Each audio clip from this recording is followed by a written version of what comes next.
ഡോക്ടറായ ഹീറോയിന് ഒരു എക്സ്പെരിമെൻ്റ് നടത്താനായിട്ട് തോന്നുന്നു. അതായത് മരണത്തിന് ശേഷം നമ്മുടെ ബ്രെയിനിൽ എന്തൊക്കെ നടക്കുന്നുണ്ടെന്ന് അറിയാനുള്ളൊരു പരീക്ഷണം. ഇത് നടത്താൻ വേണ്ടി ഹീറോയിൻ അവളുടെ കൂട്ടുകാരായിട്ടുള്ള മറ്റു ഡോക്ടർമാരെയും കൂടി വിളിക്കും.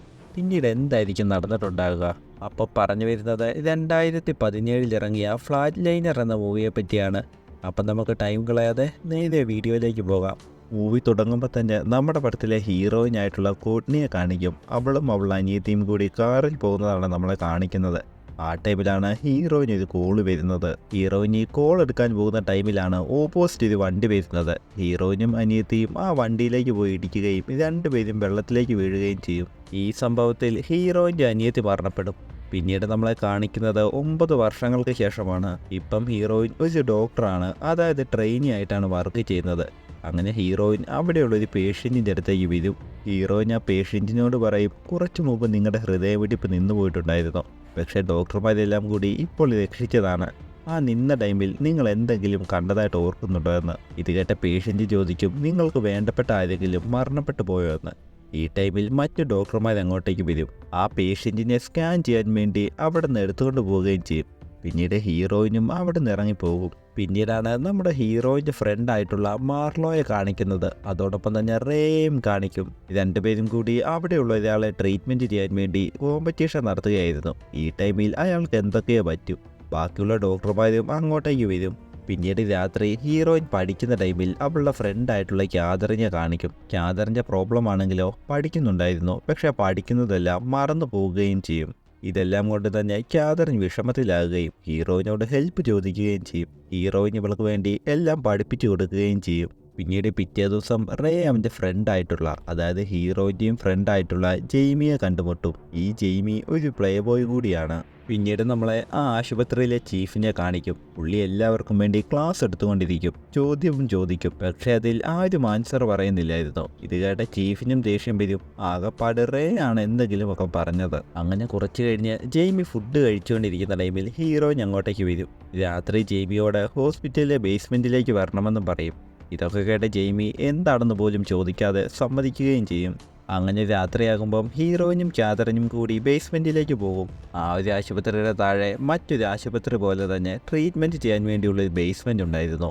ആശുപത്രിക്ക് എന്തെങ്കിലും അപകടം പറ്റിയാൽ ആളുകളെ ട്രീറ്റ്മെൻറ്റ് ചെയ്യാൻ വേണ്ടിയാണ് ഇങ്ങനെയൊന്നും ഉണ്ടാക്കിയിരിക്കുന്നത്. ഇങ്ങോട്ടേക്ക് സാധാരണ ആളുകളൊന്നും വരാറില്ല. അതുകൊണ്ട് തന്നെ ഹീറോയിൻ ഇവിടെ ഒരു റിസർച്ച് നടത്തുകയായിരുന്നു. ആ ടൈമിൽ തന്നെ ജെയ്മിയും അങ്ങോട്ടേക്ക് വരും. ഹീറോയിൻ പറയും, നമ്മുടെ മരണത്തിന് ശേഷം നമ്മുടെ ബ്രെയിനിൽ എന്താണ് നടക്കുന്നതെന്ന് റെക്കോർഡ് ചെയ്താൽ അത് വലിയൊരു കണ്ടുപിടുത്തമായിരിക്കും. അതുകൊണ്ട് തന്നെ ഹീറോയിൻ അവളുടെ ഹൃദയമിടിപ്പ് കുറച്ച് ടൈം നിർത്തിവെക്കാൻ പോവുകയാണ്. ആ ടൈമിൽ ബ്രെയിനിൽ എന്തൊക്കെ നടക്കുന്നുവെന്ന് സ്കാൻ ചെയ്ത് ഹീറോയിൻ അവളുടെ ലാപ്ടോപ്പിൽ റെക്കോർഡ് ചെയ്യാൻ പോവുകയാണെന്ന് ഹീറോയിൻ പറയും. ഒരുപക്ഷെ ഹീറോയിൻ മരണപ്പെടുകയാണെങ്കിൽ വേണ്ട ഡോക്യുമെൻ്റ് എല്ലാം സൈൻ ചെയ്ത് ബാഗിൽ വെച്ചിട്ടുണ്ടെന്നും പറയും. ഹീറോയിൻ വേണ്ട ഇൻസ്ട്രക്ഷനൊക്കെ ഇവർക്ക് പറഞ്ഞു കൊടുക്കും. പക്ഷേ ജെയ്മിക്ക് ധൈര്യമുണ്ടെങ്കിലും ക്യാതറിന് അതില്ലായിരുന്നു. അങ്ങനെ ഹീറോയിൻ എല്ലാം ഓൺ ചെയ്ത ശേഷം ഇഞ്ചക്ഷനും എടുത്ത് കിടക്കും. അവളുടെ ഹെഡ് ബീറ്റും നിൽക്കും. അതായത് അവൾ കുറച്ച് ടൈമിലേക്ക് മരണപ്പെടും. ആ ടൈമിലാണ് ഹീറോയിൻ്റെ ബ്രെയിനും സ്കാനായി തുടങ്ങുന്നത്. ഹീറോയിൻ്റെ ആത്മാവ് അവളുടെ ബോഡിയിൽ നിന്ന് എഴുന്നേറ്റ് ആശുപത്രി വിട്ട് പുറത്തേക്ക് പോകുന്നതായിട്ടും കാണും. 1 മിനിറ്റ് കഴിഞ്ഞ് പേടി തോന്നിയ ജെയ്മി അവൾക്ക് ജീവൻ കൊടുക്കാൻ വേണ്ടി നോക്കും. പക്ഷേ ജെയ്മിയും ക്യാതറിനും നോക്കിയിട്ട് നടക്കുന്നില്ലായിരുന്നു. പേടിയായ ക്യാതറിൻ റേയെ വിളിക്കും. അങ്ങനെ റേയും താഴേക്ക് ഇറങ്ങി വരും. ഇതൊക്കെ കണ്ട റേയ്ക്ക് എന്താ നടക്കുന്നതെന്ന് ഒന്നും പിടികിട്ടുന്നില്ലായിരുന്നു. ആ ടൈമിൽ ഹീറോയിൻ്റെ ആത്മാവ് ഒരു ബ്രിഡ്ജിലൂടെ നടന്നു പോകുന്നതായിട്ടും അവിടെ കുറേ വെളിച്ചമുള്ളതായിട്ടും ഒക്കെ കാണും. ആ ടൈമിൽ കുറേ നേരത്തെ ട്രൈ കൊണ്ട് റേ അവൾക്ക് ജീവൻ കൊടുക്കും. ഹീറോയിൻ ജീവനോടെ എഴുന്നേറ്റ് വരികയും ചെയ്യും. റേ ഓടിപ്പോകുന്നത് കണ്ട മാർലോയും എല്ലാം കഴിഞ്ഞതിന് ശേഷം അങ്ങോട്ടേക്ക് വരികയും ചെയ്യും. പിന്നീട് എല്ലാവരും വീട്ടിലിരിക്കുന്ന ടൈമിൽ ഹീറോയിൻ അവൾക്കുണ്ടായ കാര്യങ്ങളൊക്കെ എല്ലാവരോടും പറയും. അവൾ അവിടുന്ന് പറന്നു പോകുന്നതായിട്ട് തോന്നിയെന്നും അവൾക്കെന്ന് പുതിയ എനർജി ഫീൽ ചെയ്തെന്നുമൊക്കെ. പിന്നീട് എല്ലാവരും കൂടി ആ ടൈമിൽ ഹീറോയിൻ്റെ ബ്രെയിനിലുണ്ടായ മാറ്റങ്ങളൊക്കെ ചെക്ക് ചെയ്യും. ഹീറോയിൻ്റെ ബ്രെയിനിൽ എന്തൊക്കെയോ ഇലക്ട്രിക് ഷോക്ക് പോലെ നടന്നതായിട്ട് എല്ലാവരും കണ്ടുപിടിക്കും. ഈ സംഭവത്തിന് ശേഷം ഹീറോയിൻ പ്രത്യേക രീതിയിലാണ് പെരുമാറിയിരുന്നത്. പിറ്റേ ദിവസം എല്ലാവരും ചീഫിൻ്റെ ക്ലാസ്സിലേക്ക് പോകും. പതിവ് പോലെ ചീഫ് ചോദ്യങ്ങൾ ചോദിക്കും, പക്ഷെ ആരും ഉത്തരം പറയില്ല. പക്ഷേ ഹീറോയിൻ മാത്രം എല്ലാത്തിനും ആൻസർ പറയും. അവിടെ ഒരു പേഷ്യൻറ്റിനുണ്ടായ കാര്യങ്ങളെപ്പറ്റി ചീഫ് പറയും. ഇത് കേൾക്കുമ്പോൾ തന്നെ ഹീറോയിൻ ഇത് ആ അസുഖമാണെന്ന് പറയും. ഇത് കേൾക്കുമ്പം ചീഫ് അടക്കമുള്ള എല്ലാ ആളുകളും ഷോക്കാകും. ചീഫ് പറയും ഈ സിലബസ് ഇതുവരെ പഠിപ്പിച്ചിട്ടില്ലല്ലോ എന്ന്. ഇത് കേട്ട ഹീറോയിൻ ഇത് പണ്ടെപ്പോഴോ വായിച്ചിട്ടുണ്ടെന്നും പറയും. പിന്നീട് ഹീറോയിൻ അവൾ 12 വർഷങ്ങൾക്ക് മുമ്പ് പഠിച്ച പിയാനോ വീണ്ടും വായിക്കും. ഇത് കേട്ട എല്ലാവരും ഷോക്കാകും. മാർലോ പറയും ഇവൾക്ക് എക്സ്പെരിമെൻറ്റിന് ശേഷമാണ് ഈ മാറ്റങ്ങളൊക്കെ വന്നതെന്ന്. അവൾ പണ്ട് പഠിച്ച കാര്യങ്ങളൊക്കെ വീണ്ടും ഓർമ്മ വന്നു തുടങ്ങിയെന്ന് പറയും. ഇത് കേട്ട റേ നമ്മൾ ഇനി എക്സ്പെരിമെൻ്റ് ചെയ്യാൻ പാടില്ലെന്നും പറയും. പക്ഷേ ബാക്കിയുള്ള 3 പേർക്കും ഇത് ചെയ്യണമെന്ന് തന്നെയായിരുന്നു. പിന്നീട് ഹീറോയിൻ വീട്ടിലിരിക്കുന്ന ടൈമിൽ ബാത്റൂമിൽ നിന്ന് എന്തോ ശബ്ദം കേൾക്കും. ഇത് കേട്ട ഹീറോയിൻ അങ്ങോട്ടേക്ക് പോയി നോക്കും. ബാത്ത് ടബിൽ എന്തോ തുണി കിടക്കുന്നതായിട്ട് ഹീറോയിൻ കാണും. പെട്ടെന്ന് അതിൽ നിന്ന് എന്തോ പൊങ്ങി വന്നതായിട്ടും ഹീറോയിൻ കാണും. ഇത് കണ്ട ഹീറോയിൻ നല്ലപോലെ പേടിക്കും. ഹീറോയിൻ വീണ്ടും നോക്കുമ്പോഴോ അവിടെ ഒന്നുമില്ലായിരുന്നു. അങ്ങനെ പിന്നീട് ജെയ്മി എക്സ്പെരിമെൻ്റ് ചെയ്യാനായിട്ട് തുടങ്ങും. ജെയ്മി നിർബന്ധിച്ചത് കൊണ്ട് തന്നെ റേയും അങ്ങോട്ടേക്ക് വരും. എല്ലാം റെഡിയാക്കിയതിന് ശേഷം ജെയ്മി മരണത്തിലേക്ക് പോകും. അവൻ ബൈക്ക് ഓടിച്ചു പോകുന്നതായിട്ടും കൂടെ ഒരു പെണ്ണുള്ളതായിട്ടും അവൻ കാണും. പകുതി എത്തുമ്പോൾ അവൻ ബൈക്ക് നിർത്തും. ആ ടൈമിൽ പുറകിലുള്ള പെണ്ണ് അപ്രത്യക്ഷമാകുന്നതായിട്ടും ഇവൻ കാണും. ആ ടൈമിൽ തന്നെ എല്ലാവരും ചേർന്ന് ജെയ്മിയെ മരണത്തിൽ നിന്ന് കൊണ്ടുവരും. പിന്നീട് എല്ലാവരും കൂടി ഒരു പാർട്ടി നടത്തും. ആ പാർട്ടിയിൽ ഹീറോയിനും ജെയ്മിയും വല്ലാത്ത ആക്റ്റീവായിരുന്നു. ഇതുവരെ ഇല്ലാത്ത എനർജി അവർക്കുണ്ടായിരുന്നു. അങ്ങനെ ഇരിക്കൽ ആശുപത്രിയിലേക്ക് ഒരു പേഷ്യൻ്റ് വരും. ആ പേഷ്യൻറ്റിന് ജെയ്മി ട്രീറ്റ്മെൻറ്റ് കൊടുത്ത് രക്ഷപ്പെടുത്തുകയും ചെയ്യും. ഇത് കണ്ട എല്ലാവരും എങ്ങനെയാണെന്ന് ചോദിക്കും. ഇത് കണ്ട കൂട്ടുകാർക്കെല്ലാം പിടികിട്ടും ആ പരീക്ഷണം കാരണമാണെന്ന്. ജെയ്മിക്ക് നല്ല മെമ്മറി പവർ കിട്ടും. അതോടൊപ്പം തന്നെ പഴയതെല്ലാം ഓർമ്മയും നടക്കാൻ പോകുന്ന കാര്യങ്ങളുമൊക്കെ ഓർമ്മ വരും.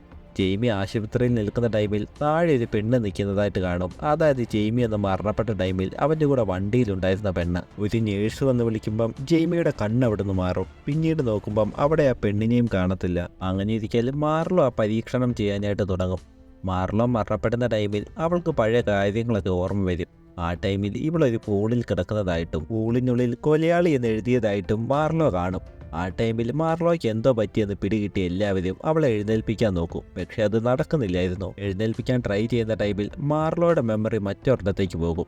മാർലോ എവിടെയോ നിൽക്കുന്നതായിട്ടും അവളുടെ മുന്നിൽ ഒരു ബോഡി കിടക്കുന്നതായിട്ടും അവൾ കാണും. ആ ടൈമിൽ തന്നെ പെട്ടെന്ന് മാർലോയ്ക്ക് ജീവൻ വെക്കും. എല്ലാവർക്കും നല്ല പേടിയാകും. മാർലോയുമായി അവർ ഹോസ്റ്റലിന് മുകളിലേക്ക് പോകും. ഇവരെല്ലാം സംസാരിച്ചുകൊണ്ടിരിക്കുന്ന ടൈമിൽ കാതറിൻ അങ്ങോട്ടേക്ക് വരും. അവൾക്ക് എക്സ്പെരിമെൻ്റ് ചെയ്യണമെന്ന് പറയും.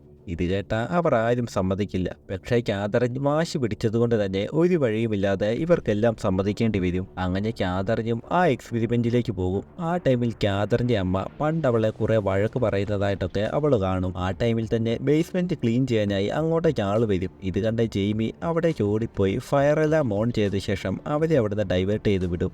ഇവിടെ കാതറിനാണെങ്കിലോ പണ്ട് അവൾ സ്കൂളിൽ പഠിച്ച ടൈമിൽ ഒരു പെൺകുട്ടിയുടെ ലാപ്ടോപ്പ് ഹാക്ക് ചെയ്യുന്നതും ആ കുട്ടിയുടെ മെസ്സേജ് ബാക്കിയുള്ളവർക്കെല്ലാം അയച്ചതായിട്ടും കാണും. ഇത് കാരണം തന്നെ ആ കുട്ടി നല്ല വിഷമത്തിലാകുന്നതുമൊക്കെ ആയിട്ട് കാതറിൻ കാണും. പെട്ടെന്ന് തന്നെ കാതറിനെ ഇവരെല്ലാം അവിടെ നിന്ന് രക്ഷിച്ചുകൊണ്ട് ആശുപത്രിയിൽ നിന്ന് പുറത്തേക്ക് പോകും. പുറത്തിറങ്ങി കാതറിനെയും വണ്ടിയിൽ കയറ്റിയ ശേഷം ഇവർ ആശുപത്രിയിൽ നിന്ന് പോകും. അവിടുന്ന് എല്ലാവരും കൂടി ഒരു പാർട്ടി ആഘോഷിക്കാൻ വേണ്ടി പോകും. ആ ടൈമിൽ ഹീറോയിൻ ഒരു പെൺകുട്ടിയെ കാണും. ഹീറോയിൻ ആ പെൺകുട്ടിയെ ഫോളോ ചെയ്തും പോകും. പക്ഷെ പെട്ടെന്ന് ആ പെൺകുട്ടി അവിടെ നിന്ന് അപ്രത്യക്ഷമാകും. ആ ടൈമിൽ തന്നെ ഹീറോയിൻ അവിടെ നിന്ന് മറ്റൊരിടത്തേക്ക് പോകുന്നതായിട്ടും തോന്നും. ഹീറോയിൻ്റെ മുന്നിൽ ഒരു കാർ കിടക്കുന്നതായിട്ട് കണ്ട ഹീറോയിൻ ആ കാറിൻ്റെ അടുത്തേക്ക് പോകും. അകത്തേക്ക് നോക്കുമ്പോഴോ മരണപ്പെട്ട ഹീറോയിൻ്റെ അനിയത്തി കിടക്കുന്നു. പെട്ടെന്ന് തന്നെ കാറിനകത്തു നിന്നൊരു കയ്യും വരും. ഇത് കേട്ട ഹീറോയിൻ പെട്ടെന്ന് പേടിക്കും. പക്ഷെ ഹീറോയിൻ എങ്ങും പോയിട്ടില്ലായിരുന്നു. ആ പാർട്ടി നടക്കുന്നിടത്തുണ്ടായിരുന്നു. ഇതെല്ലാം ഹീറോയിൻ്റെ ഒരു ഓർമ്മയായിരുന്നു.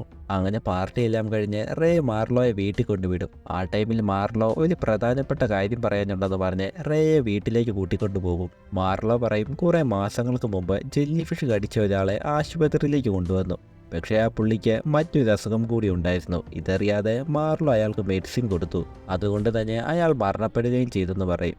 ഇത് കേട്ട റേ പറയും മിസ്റ്റേക്ക് എല്ലാവർക്കും പറ്റാറുണ്ട്, അതുകൊണ്ട് ഇപ്പോൾ എന്ത് ചെയ്യാൻ പറ്റുമെന്ന്. ഇത് കേട്ട മാർലോ പറയും പക്ഷേ എക്സ്പെരിമെൻ്റ് നടന്ന ടൈമിൽ അയാൾ എൻ്റെ ഓർമ്മയിൽ വന്നെന്ന്. ഇവിടെ ഹീറോയിൻ ആണെങ്കിലോ പണ്ട് അവൾക്ക് അപകടം നടന്നത് ഓർമ്മയിലേക്ക് വരും.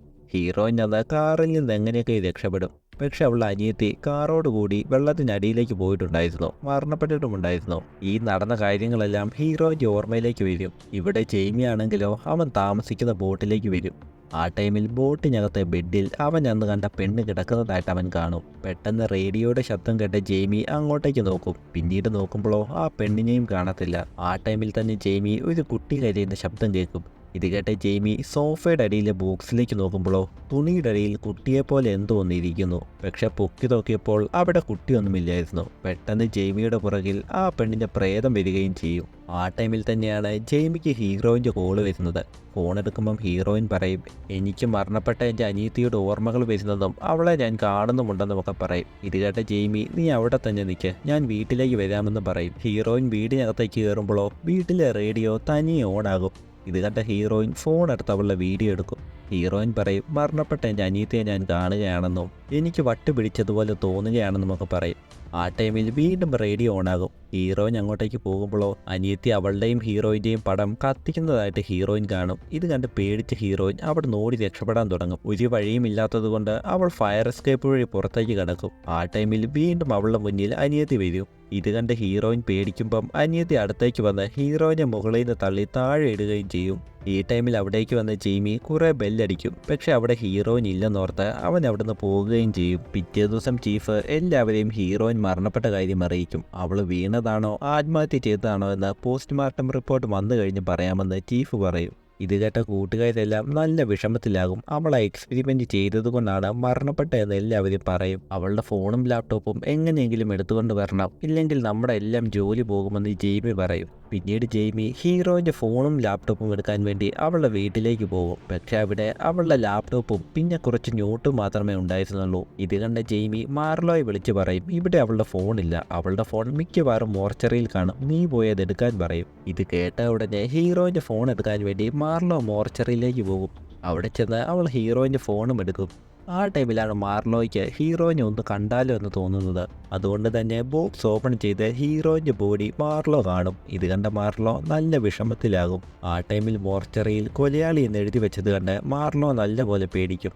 അപ്പോഴേക്കും മാർലോയുടെ ഫോണിലേക്ക് ഒരു കോൾ വരും. അത് ഹീറോയിൻ്റെ കോളായിരുന്നു. കോൾ എടുക്കുമ്പോൾ മാർലോ എന്ന ഹീറോയിൻ വിളിക്കും. അപ്പോഴേക്കും അവിടെയുള്ള കറണ്ട് മുഴുവൻ പോകും. മാർലോ ഫ്ലാഷ് അടിച്ച് നോക്കുമ്പോഴോ അവിടെയുള്ള ബോഡികളെല്ലാം എഴുന്നേൽക്കുന്നതായിട്ടും കാണും.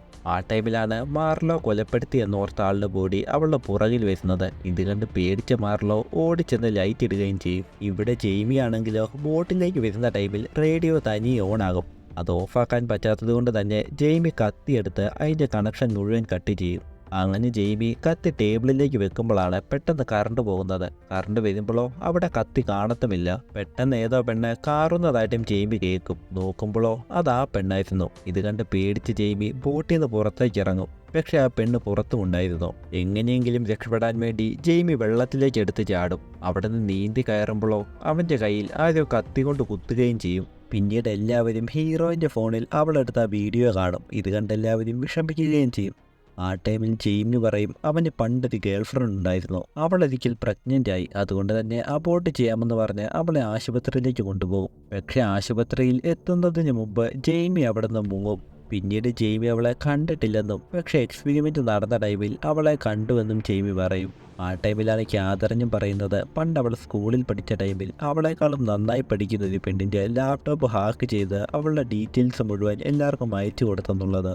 ഇതൊക്കെ കൊണ്ട് തന്നെ നമ്മളിത് ഉറപ്പായിട്ട് നിർത്തണം, ഇല്ലെങ്കിൽ ഹീറോയിൻ മരണപ്പെട്ടതുപോലെ നമ്മളും മരണപ്പെടുമെന്ന് അവർ പറയും. അങ്ങനെ ഇരിക്കൽ ക്യാതറിൻ ലിഫ്റ്റിൽ കയറുന്ന ടൈമിൽ ലിഫ്റ്റ് ഓട്ടോമാറ്റിക്കലി മുകളിലേക്ക് പോകും. അവൾ ചെല്ലുന്നതോ അവൾ പണ്ട് പഠിച്ച ക്ലാസ് റൂമിലേക്ക്. ആ ടൈമിൽ ഡോറിൻ്റെ അവിടെ അവൾ ആ പെൺകുട്ടിയെയും പെട്ടെന്ന് കാണും. ഇത് കണ്ട് ക്യാതറിൻ പേടിക്കുകയും ചെയ്യും. പിന്നീട് റേയും മാർലോയും മീറ്റ് ചെയ്യും. ആ ടൈമിൽ റേ പറയും, നീ അന്ന് ജെല്ലി ഫിഷ് കടിച്ച് മരണപ്പെട്ട ആളുടെ പോസ്റ്റ്മോർട്ടം റിപ്പോർട്ട് മാറ്റിയിട്ടുണ്ടായിരുന്നു, അതുകൊണ്ട് തന്നെ നീ ഈ കാര്യങ്ങൾ വന്ന് ചീഫിനോട് തുറന്നു പറയാൻ.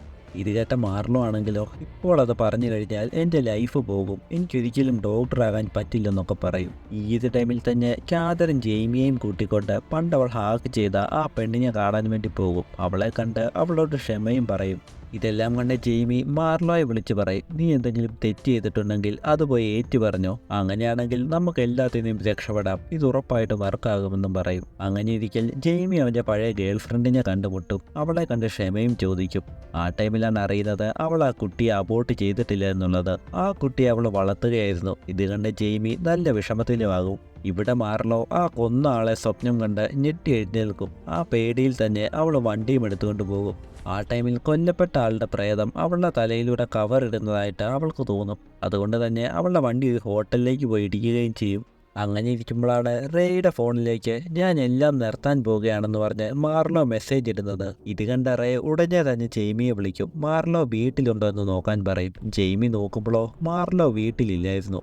ഇതറിഞ്ഞ റേ ആശുപത്രിയിൽ നോക്കുമ്പോഴോ അവിടെ ക്യാതറിഞ്ഞ കാറുണ്ടായിരുന്നു. ഉടനെ തന്നെ ക്യാതറിനെയും കൂട്ടിക്കൊണ്ട് റേ ബേസ്മെന്റിലേക്ക് പോകും.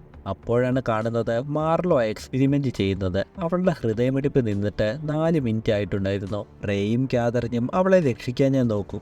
ഈ ടൈമിൽ മാർലോ അവളുടെ ഓർമ്മയിൽ ചെന്നിട്ടുണ്ടായിരുന്നു. ഓർമ്മയിൽ ചെന്ന് ആ മരണപ്പെട്ട ആളോട് ഇവള് ക്ഷമ ചോദിക്കും. ആ ടൈമിൽ പുള്ളി ഇവളെ പിടിച്ച ശേഷം അവിടെ നിന്ന് ഒരു റൂമിലേക്ക് കൊണ്ടുപോകും. റൂമിനുള്ളിലേക്ക് കയറിയ ശേഷം പുള്ളി ഇവളെ എടുത്ത് എറിയുകയും ചെയ്യും. അപ്പോഴൊക്കെ ക്യാതറിൻ ഇവിടെ രക്ഷിക്കാൻ നോക്കുന്നുണ്ടായിരുന്നു. ആ ടൈമിലാണ് റേ ഇവളുടെ ഹാർട്ടിലേക്ക് ഇഞ്ചക്ഷൻ ചെയ്യുന്നത്.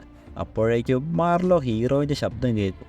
നീ പോയി മാപ്പ് പറഞ്ഞോന്ന് ഹീറോയിൻ ഇവളോട് പറയും. പക്ഷെ ആ ടൈമിൽ തന്നെ റേ എങ്ങനെയൊക്കെയോ കഷ്ടപ്പെട്ട് മാർലോയ്ക്ക് ജീവൻ കൊടുക്കുകയും ചെയ്യും. അങ്ങനെ പിന്നീട് മാർലോ ചെയ്തതെല്ലാം ചീഫിനോട് പോയി പറയും. ഇവൾക്ക് ടെമ്പററി ആയിട്ട് ജോലി നഷ്ടപ്പെടുകയും ചെയ്യും. ആ എക്സ്പെരിമെൻറ്റുമായി ബന്ധപ്പെട്ട എല്ലാ കാര്യങ്ങളും മാർലോ വെള്ളത്തിലേക്ക് കളയുകയും ചെയ്യും. അങ്ങനെ ഒടുവിൽ എല്ലാവരും ബാറിൽ പോയിരിക്കും. ആ ടൈമിൽ അവിടെ ഹീറോയിൻ വായിച്ചതുപോലെ വേറൊരാൾ പിയാനോ വായിക്കും. ഇതെല്ലാം കേൾക്കുമ്പം ഹീറോയിന് ഓർമ്മ വരുന്നുവെന്ന് എല്ലാവരും പറയും. അങ്ങനെ ഇതോടെ ഈ മൂവിയും തീരും.